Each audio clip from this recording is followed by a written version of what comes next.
In this clip, we'll be painting rust and grime on the forklift. So this one won't be too bad because for the most part it's a pretty basic shape. So let's go ahead and make a new layer. Call this Grime. And we'll make sure we're on a pentbrush. Bring down our flow and size. Do set your pen pressure to affect both of those. Spacing down to 5. If you're this far into this series, you probably know the drill by now. Alright, we want that dark orangey brown for our oil and grime buildup. Let's get in here.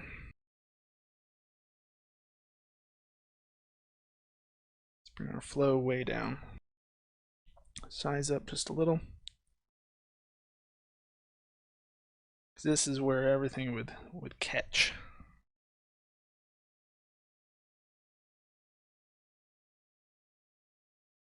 Now what we don't have so much here, like we had on the leg, is places where grease would be coming out of and running down and stuff like that.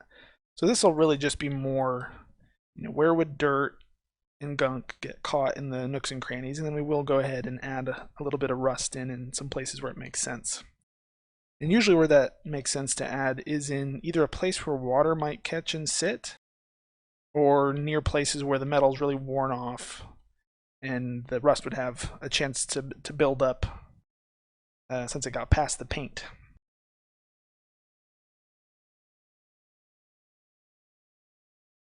And like I said in the previous clip, this is, as much as anything, yeah, it's adding grime, but it also does add definition and is in a way a secondary kind of ambient occlusion pass.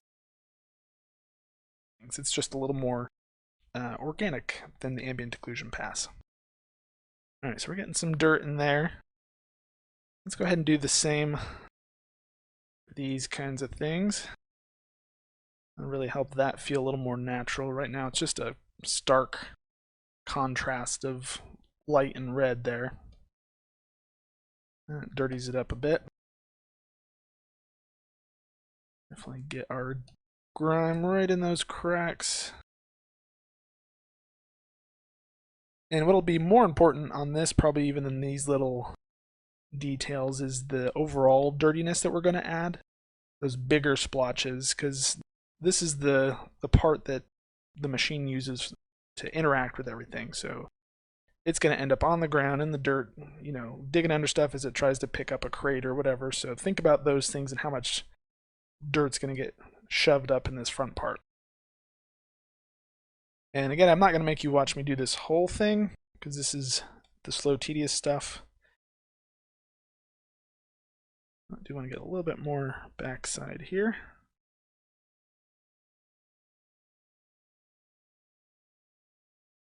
I'm going to do a little bit of dribble.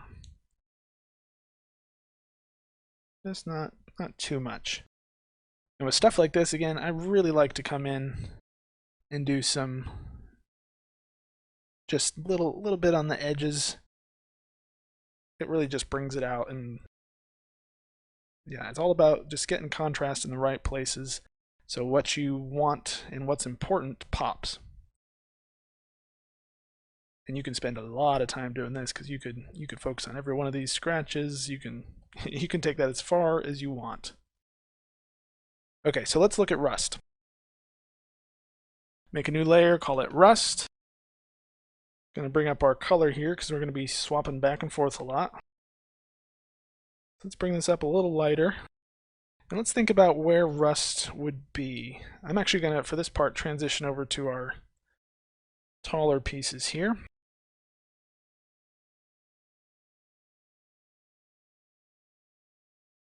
Well, let's make that a bit darker. Make our brush a little smaller. Oops.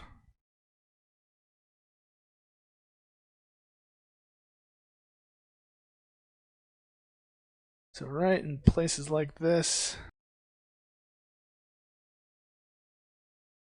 I'll bring that up a little.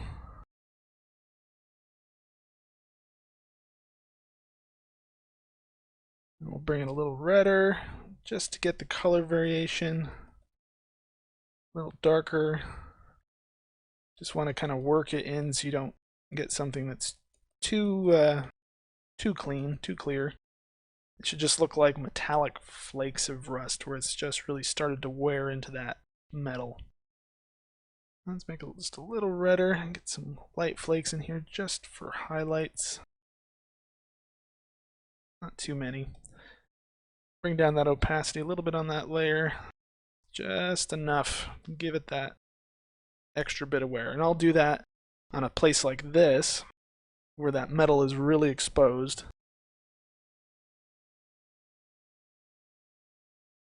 We'll just build in there. Bring it up a little lighter. Now we're doing this on red, so it's a little harder to make it show up. So you have to just play with your values on that. Maybe go a little more orange for this piece, just so we can see it more clearly. Down a little. And yeah, you just keep working it around. This is even more time consuming than doing the grime, but put it in the right places and it adds just that little bit of extra realism. Alright, and we won't do that for the whole thing, or at least I won't make you watch it, but I do want to show you where I'm thinking of adding the general dirt layer on this one. You know, I'm not going to make another, I don't really need another layer, I'll just do that on the grime because that's really what it is. So let's zoom out. Let's take a look at this as a whole as we do this. So what I want is something about the color we got here. Really large brush size. I'll turn off the pressure sensitivity on my flow.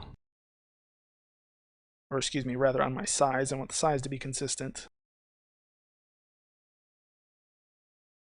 And go a little bigger.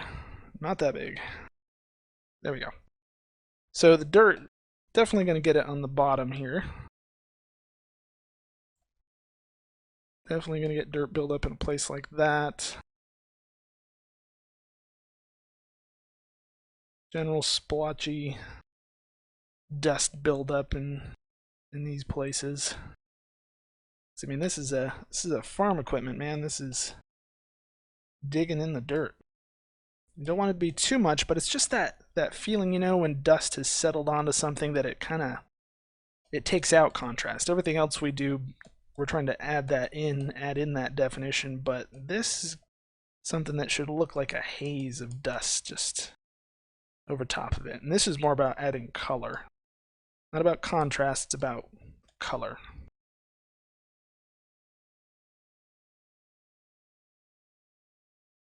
And that adds color even to our grime when you put that in there. And there's nothing too specific, it's just about, again, thinking where it's going to settle, where it's going to collect, and just where it makes sense to have. Definitely get some dust and dirt that would settle into this area. But I'm actually going to undo that because that's a little too light for this. This is a situation where I want to think about the color. So I'm going to do a little bit darker dirt. Still want the color, but we've got to adjust for our lighting. At least the lighting that we've painted in. Okay, I think that's looking pretty good. Then basically we will just extrapolate that out to the other side here and we'll be done. Alright, in this clip we painted rust and grime on our forklift.